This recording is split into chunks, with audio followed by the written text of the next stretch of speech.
듣겠습니다. 네, 오늘 월요일이라서 그런지 논평할 게 좀 많습니다. 먼저 양해를 좀 구하겠습니다. 어제 송원석 원내대표가 김민석 국무총리 후보자를 두고 국민청문회를 개최하겠다라고 했습니다. 송원석 원내대표께 두 가지 간단한 질문을 한번 드려보죠. 인사청문회 준비 기간 동안 그렇게 김민석 후보자를 음해하고도 분이 풀리지 않았습니까? 이틀간의 인사청문회를 거치고도 국민을 설득하지 못한 실력이 창피합니까? 국민의힘이 허위사실 유포, 각종 망언, 헛다리 짚기, 조작 현수막질까지 동원했지만 최근 여론조사 결과를 보면 국민은 이미 김민석 후보자를 인준한 것 같습니다. 송원석 원내대표가 어제 국민의 심판은 이제 시작이다라고 말씀을 하셨던데 이 말을 23년 2월 본회의장에서 송원석 대표께서 했던 명언으로 돌려드리겠습니다. 반사. 국민의 뜻을 거스르면 역풍이 불게 마련입니다. 목리 그만 부리시고 국민의힘은 즉각 총리 인준과 추경 합의로 민생 회복에 동참하시기 바랍니다.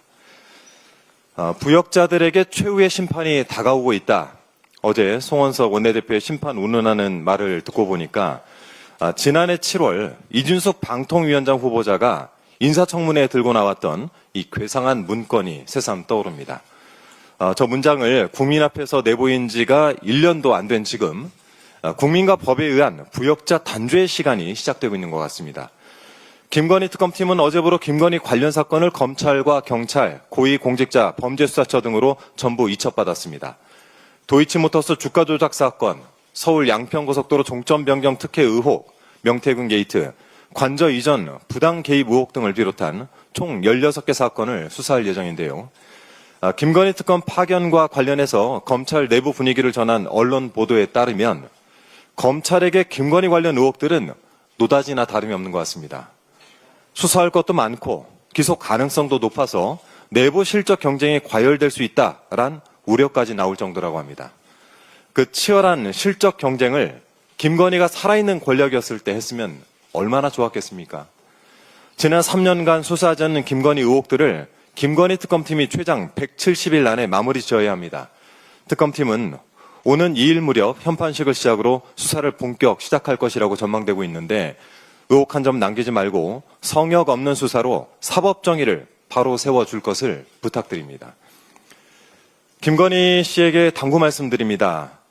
휠체어 걷어차며 씩씩하게 퇴원한 후에 과일 드시면서 휴식할 정도로 기력도 넘치고 여유로운 시간을 보내고 있다 들었습니다. 건강한 모습 확인했으니 특검의 소환 요구에 정당한 소환 같은 조건 달지 말고 출석을 해서 수사를 받길 바랍니다. 혹시라도 가뜩이나 바쁜 특검팀에게 출장 조사를 요구하는 일은 없어야겠습니다. 한편 국민의힘 나경원 의원은 지난주부터 국회 본관에서 농성을 시작했다고 합니다. 농성이라고 합니다. 실내에 작은 텐트와 선풍기를 가져다 두고 맛있는 김밥도 먹는 나경원 의원의 농성을 두고 무더위를 피하는 캠핑이란 지적이 나오고 있습니다. 저도 농성 꽤나 해봤지만 이런 좋은 환경에서 편안하게 투쟁할 수 있는데 제가 왜 그때 그렇게 고생을 했는지 하는 생각이 듭니다.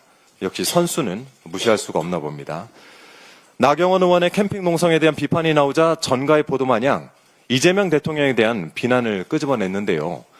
지난 23년 8월 말 이재명 당시 더불어민주당 대표가 윤석열 정권의 폭정에 대한 항쟁의 의지로 24일간 단식을 했던 일을 웰빙 단식이라고 언급을 하면서 이 대표가 마셨던 보온병에 무엇이 들었나라는 의혹도 제기한 적이 있죠.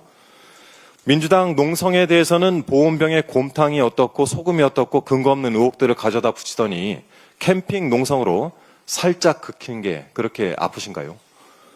법사위원장직을 내놓으라는 나경원 의원의 논리는 하다하다 이재명 대통령의 재판에 대한 이야기로 이어지던데 나경원 의원은 어제 SNS에 올린 글에서 법사위만 손에 넣으면 사법 장악 법안을 신속 처리해 대통령 사법 리스크를 원천 봉쇄할 수 있기 때문이다 라고 주장을 했습니다. 이 논리를 뒤집어 보면 결국 법사위원장직을 그렇게 원했던 국민의힘 노림수가 또 이재명 대통령이었던 것이 명확해집니다. 그러니까 나경원 의원이 이 글에서 이재명 대통령의 재판기를 잡으라고 길길이 날뛴 것 아니겠습니까? 오는 7월과 8월로 공판기일이 이미 잡혀있는 나경원 의원의 빠루 사건 재판에나 성실히 임하실 것을 거듭 당부드립니다. 마지막으로 서두에 잠깐 언급했었던 이준석 방통위원장에 대해서 짧게 덧붙이겠습니다. 요즘 이준석 위원장의 행동을 보면 한 마리 미꾸라지 같습니다. 작정하고 국민주권정부에 물을 흐리려고 애를 쓰는 것처럼 보이는데요. 대통령과 임기를 맞추라는 둥, 독임제를 하자는 둥 엉뚱한 소리를 하고 있던데 제가 알던 때보다 더 많이 망가지신 것 같습니다. 부끄러움도 없고 겁도 없고. 지난 금요일 방통위가 컴퓨터 130대 넘는 분량의 하드디스크를 무단으로 처분하려다 들통난 사건이 있었죠. 이준석 위원장에게 묻겠습니다. 위법적인 2인 체제 하에 벌였던 일들의 증거를 인멸하기 위한 것 아니었습니까? 그렇지 않고서야 방통위가 파쇄 업체에 파쇄 용역 의뢰를 전화로만 진행하는 등 공식적인 증거를 남기지 않으려 했던 이유를 설명할 수가 없습니다. 부역자 중에 부역자 이준석 위원장이야말로 최후의 심판을 피할 수 없을 것입니다. 하드디스크 무단 파쇄 의혹으로 이준석 위원장이 고발됐다는 보도가 있었습니다. 김민석 국무총리 후보자에 대한 고발건의 배당이 하루 만에 이루어졌듯이 이 사건도 조속히 배당돼서 수사에 돌입해 추가적인 증거 인멸 시도를 원천 차단해야 할 것입니다. 이상입니다. 다음은 김병주 최고위원의 발언이